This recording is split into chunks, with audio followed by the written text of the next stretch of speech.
wala pa rin mga mastermind na nakuhuli. Kaya kinakailangan talagang puskin natin kung sino man abutan yan, kung kamag-anak ko, pinsan buo ko, kapatid ko, pamangkin ko, sorry na lang, wala tayong magawa. Talagang sundan yung ebidensya. Sana mapatawag na si Sergeant Gutesa, yung 18 Marines, si Trigiv, sina Martin Romualdez. Nagmula daw sa Kongreso yung mga insertions, ang mga senador naman ang kinakasuhan. At huwag naman pakialaman yung ating justice na inuyurakan na sa pagkilala ng ICC.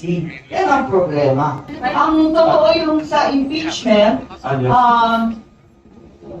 nung nagkaroon nga ng paglusot ng Senado noong May 13, naghihintay na kami dun nag-aantay kami. Hindi nga diversionary, nakatutok kami lahat doon, nagkatapos kami, pinag-uusapan kung anong gagawin sa impeachment para maging transparent, maliwanag, mabilis, maayos. At inabangan nga namin yung articles of impeachment. Kaya late kami, alas 7 na, nandun pa ka rin. Nagtatambay kami, paano? Inaantay namin at sinisigurado na matanggap ng maayos yung articles of impeachment ng Senado. Kaya nandun kami. Wala kami balak talagang upuan, yung sinasabi na pagtatakpan. Nag-aantay nga kami, tinatanong ko nga, bakit hindi dumating nung May 11? Bakit May 13 pa? Dalian na ninyo para walang masabi ang tao. At gustong-gusto na namin talakayin yan.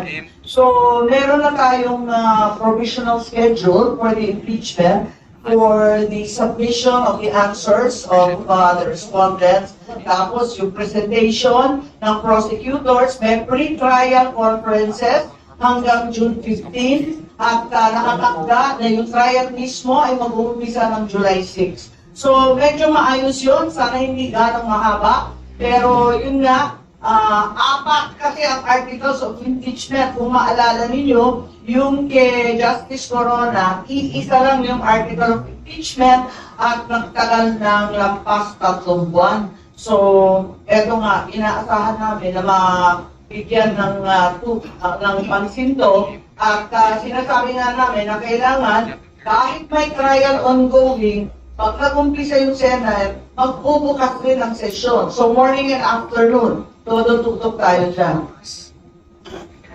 Senator, marami nagtatanong dito, with the more independent Senate leadership now, tuloy na pa talaga ang flood control investigation kasi maraming galit na galit sa flood control. Sabi, 1 trillion ba ang nabuhos yan sa walang nangyaring flood control? Sa tingin niyo, tutuloy talaga yan? Yes, inaasahan ko na yan talaga ay tututukan. Pagkat hindi matapos-tapos yung topic na yan at hanggang ngayon, wala pa rin mga mastermind na nakuhuli. Hindi naman tama siguro yun. Kaya kinakailangan talagang puskin natin kung sino man abutan yan. Kung kamag-anak ko, pinsan buo ko, kapatid ko, pamangkin ko, sorry na lang, wala tayong magawa. Talagang sundan yung ebidensya. Sana mapatawag na si Sergeant Gutesa, yung 18 Marines, si Trigiv, sina Martin Romualdez. Kailangan tawagan na makapagsalita sila para sa kanila rin yun, para may pagtanggol nila yung sarili nila kung sakasakali. Kaya eto nga, yun ang gusto namin talaga mangyari. Pero ang problema kasi, first time yata ito, nagarapalan ang pakikialam ng ehekutibo sa legislative. Kung babalikan natin yung aral natin sa social studies, maliliit pa tayo, elementary pa lang tayo, 3 separate, distinct and independent branches of government that remain co-equal. Yun ang turo sa atin Ano nangyari dito? Pinapakialaman kung sino-sino, pati yung justice, pinapakialaman rin at sinisita pag hindi gusto yung hatol.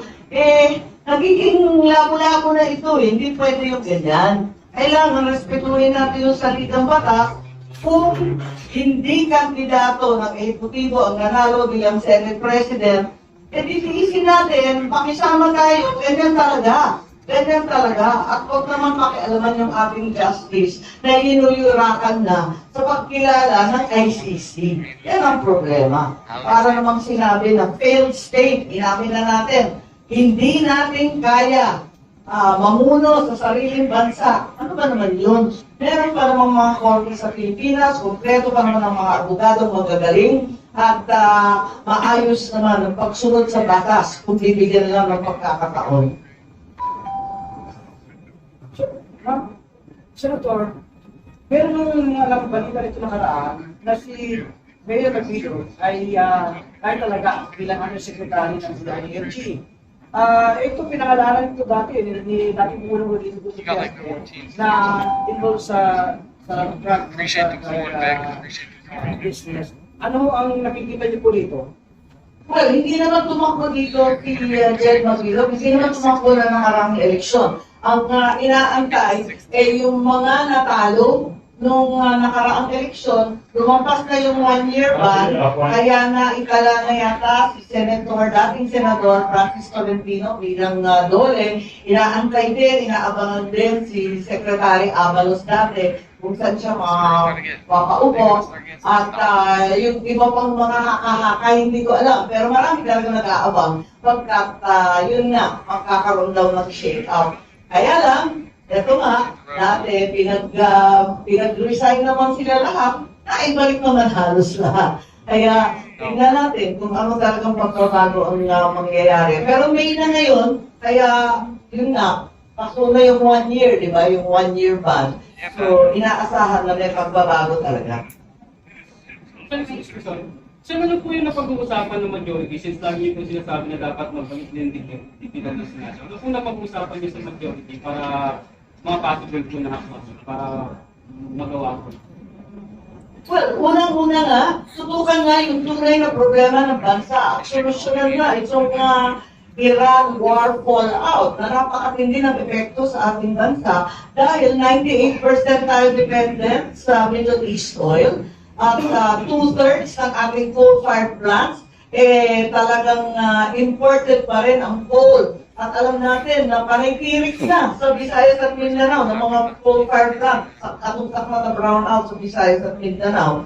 At eto nga, yung problema ng gasolina, ng diesel, ng magsasaka, na walang fertilizer, ang abono, yung urea, hindi lang mahal, wala pang mabili. So ang daming problema na totoo na hindi naman kailangan na mapunta sa politika. So yun ang unang namin gustong tutukan, and we certainly want to put the impeachment aside so that we can move forward with this very, very serious emergency that's confronting the nation.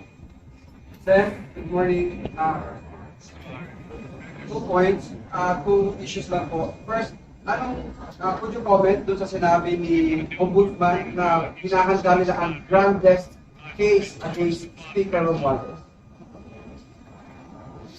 The grandest case. Hindi ko narinig yun. Pero sana magkaroon na tayo ng liwanag kasi napakatagal na nito pag tutubusin. Pero bago nag-umpisa, tagal na eh. Parang higit pa sa baby eh. 9 months na, mag-isang taon na, inip na yung mga tao na parang nakalusot ang mga salarin.